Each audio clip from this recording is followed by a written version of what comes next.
you're getting kind of right up close to the fire and really kind of intimate with the fire, and you're digging, your head's down and you're scratching line, you're down in the dirt and you're working and sweating, and it's hot and it's hard to breathe, and you're choking because of the smoke, your eyes are burning, and you're just right up against it, and you look up and there are fire whirls, which are like a tornado of fire, literally. And these fire whirls are 6 feet around, and they're almost 70 feet tall. They're as tall as a tree. It's just a moment that you're terrified and in awe all at the same time, because there's nothing there in your experience to help you to really grasp the gravity of the situation that you're in right then. Back out! Come on, this shit's too out!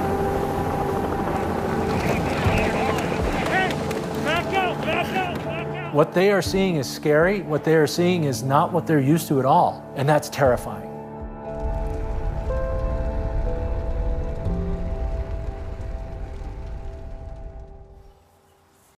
Colorado used to be considered, we called it the asbestos state, because it just was not a significant fire environment state. And in the last 10 years, that significantly changed. In 2010, we had the 4 Mile Fire. Within 2 years of the 4 Mile Fire, the record for most destructive fires was eclipsed twice. And since then, it's been eclipsed, I think, 2 more times. 10-day fires, 4-day fires, 3-day fires, that was kind of the norm. Not 2-week, 3-week, 2-month, all summer long. We're being confronted and asked to suppress or battle fires that didn't exist 20 years ago.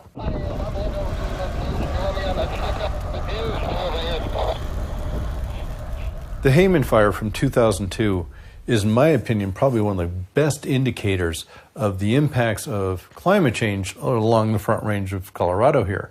We had not seen large plume-dominated fires. We had what we called one-day wonders. When it was windy, the fire would grow, but when the wind stopped, the fire would basically go out. Hayman Fire was not like that. When we were on the Hayman Fire, watching a 5-mile run through the canopy and just knowing that that's not what's supposed to happen. While there are many reasons from that, it comes down to talking about drought-stressed trees, lack of spring moisture, and higher than normal temperatures. And those combined created and signaled really a shift in the fire environment along the Front Range. We saw fire behavior we haven't seen before. And little did we know that was the precursor to what we're seeing today. And it's become the new norm.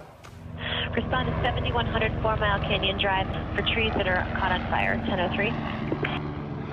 I got a page letting me know there's a new fire start in 4 Mile Canyon in Emerson Gulch.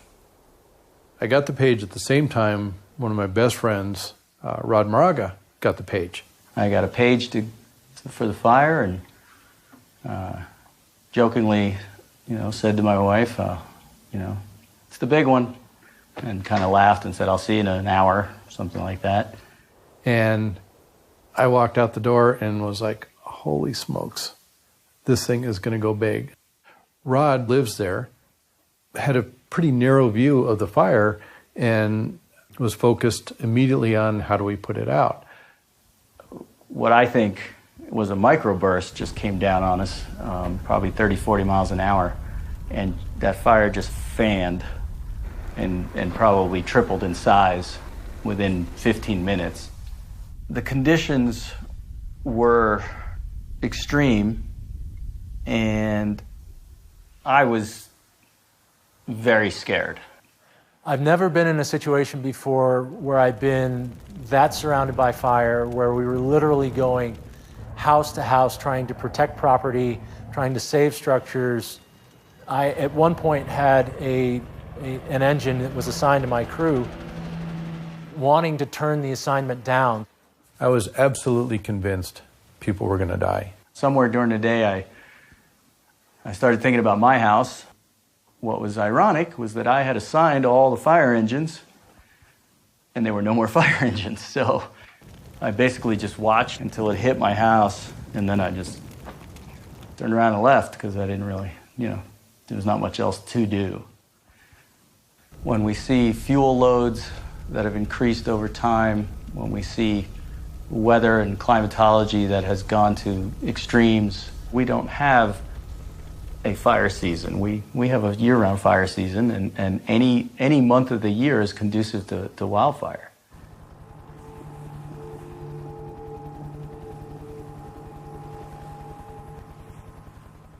On October 9th in 2012, I was dispatched to a fire in Rocky Mountain National Park. That right there is an outlier. It's a novel event. Rocky Mountain National Park does not have fires in October. The risk to firefighters was high. The costs were high to suppress the fire against a less than 1% chance that the fire was actually going to do anything. We decided to back off, let the fire kind of do its own thing for another week or two. Season-ending event would come in, and the fire would go out. So nearly 2 months later, the fire was still going, and strong winds came up one night and pushed the fire 3 miles in the night. At night, in practically December. Throughout the night, we're still having active, intense fire. Temperatures aren't cooling off as much. I think that the fire environment is changing so dramatically and so dynamically because of our environment in general. They're faster moving, more destructive, they're more volatile. There are fires that have burned downhill over long stretches, which kind of flies in the face of convention because fire wants to move uphill. On a day-to-day basis, we're being surprised.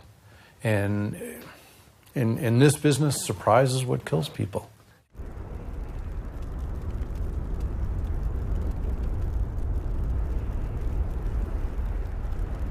From where I live in Northside Colorado Springs, I got a good view right at the fire area.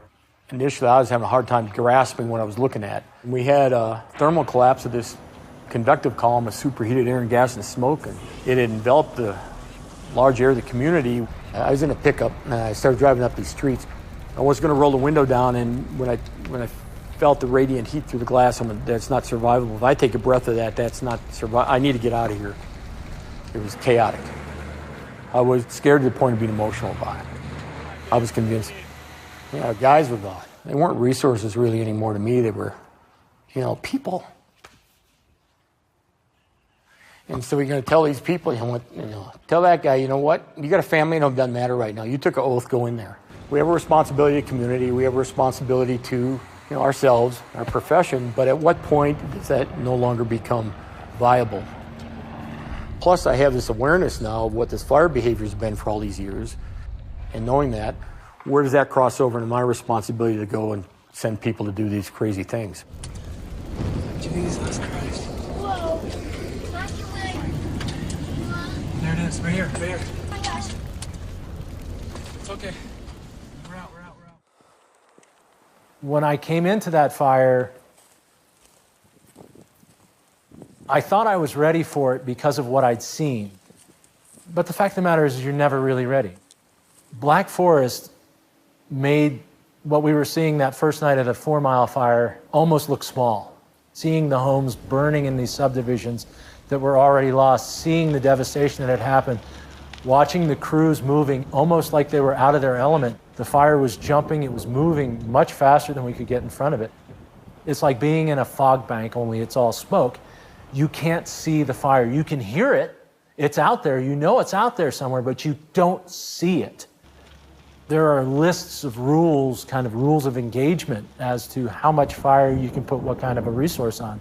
And when you're looking at that much fire that you can't put any kind of a resource on it, that's an oh shit moment.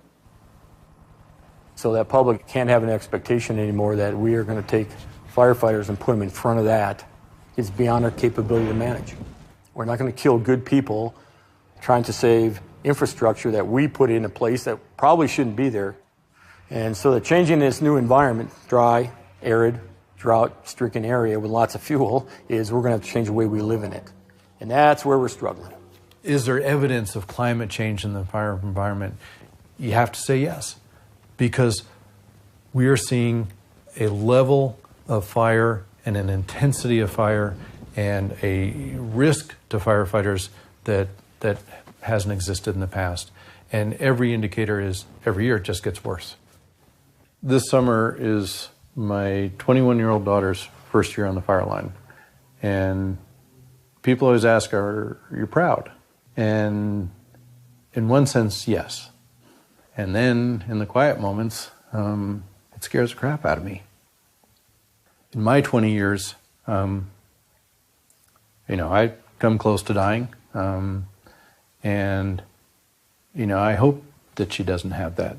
But when I look at the changing fire landscape, I worry, because I can't tell her what she'll see, because she'll see stuff that I'll never see.